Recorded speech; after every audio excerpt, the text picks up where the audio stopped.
Olá pessoal, bem-vindos de volta ao canal. Quero pedir desculpa, semana passada a gente acabou não fazendo vídeo, mas essa semana voltamos ao normal, tá? Então hoje, continuando a nossa conversa sobre poema, né, que é o nosso tema principal aqui no canal, vamos falar sobre sonoridade. O que é essa palavra? O que você acha que é? Olha, sonoridade. O próprio som da palavra já diz, né? Sonoridade vem da palavra som, tá?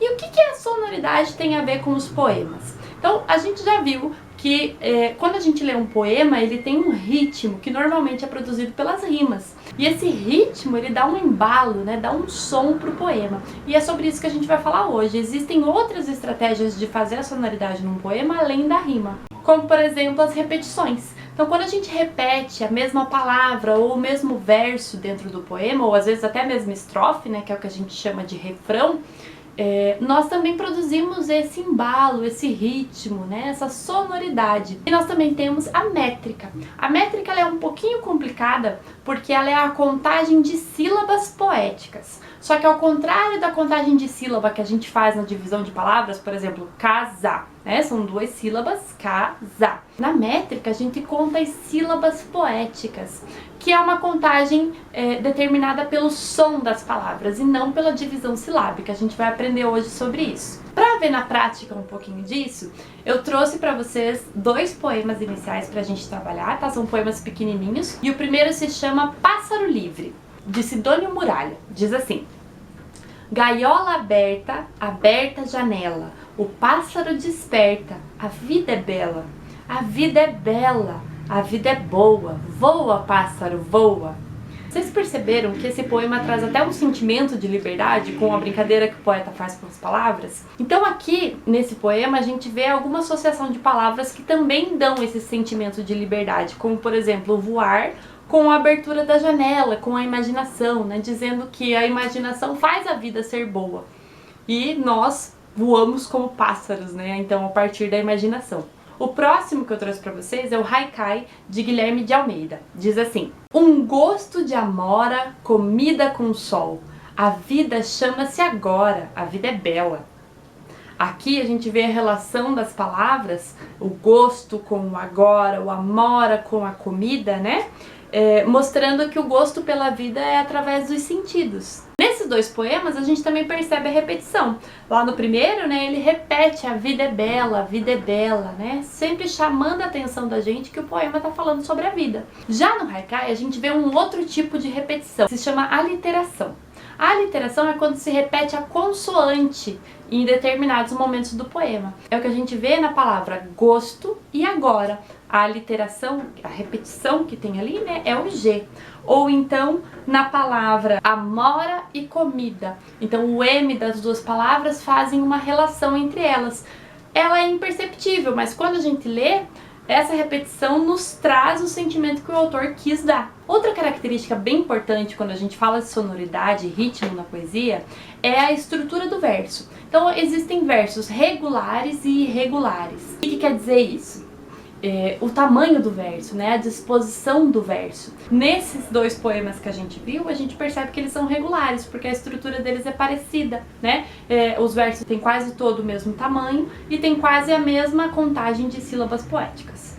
Mas vamos falar mais um pouquinho sobre o que é sílaba poética. Então, como a gente viu no começo, né, a sílaba poética ela é contada a partir do som da palavra e não da sílaba que a gente separa lá com tracinhos. Então, às vezes pode dar uma diferença da contagem de sílabas normal, né, a contagem silábica e a contagem de sílabas poéticas. E para isso a gente precisa aguçar o ouvido, porque é o som que vai dizer pra gente quando que aquela sílaba começa e quando ela termina, tá? Então, como que a gente vai fazer essa contagem?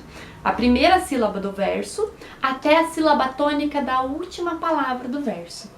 Então, isso quer dizer que para saber contar sílabas poéticas, antes a gente precisa relembrar o quê? Sílaba tônica, vocês lembram disso? Sílaba tônica é aquele pedacinho, né, a sílaba mais forte da palavra. Daí nós temos lá as oxítonas, as paroxítonas e as proparoxítonas, né? Então, retomando um pouquinho esse conteúdo para poder fazer a contagem de sílabas poéticas. Então vamos treinar um pouquinho essa contagem de sílabas poéticas no primeiro poema que a gente leu, o Pássaro Livre. Então olha lá.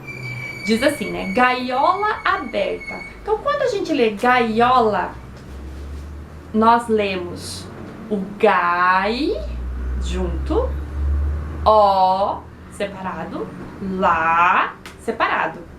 Né? Essa é a divisão silábica normal. Só que quando a gente lê gaiola aberta, você não lê separadas as duas palavras, a gente faz uma junção, né? A gente fala gaiola aberta, parece que é um A só.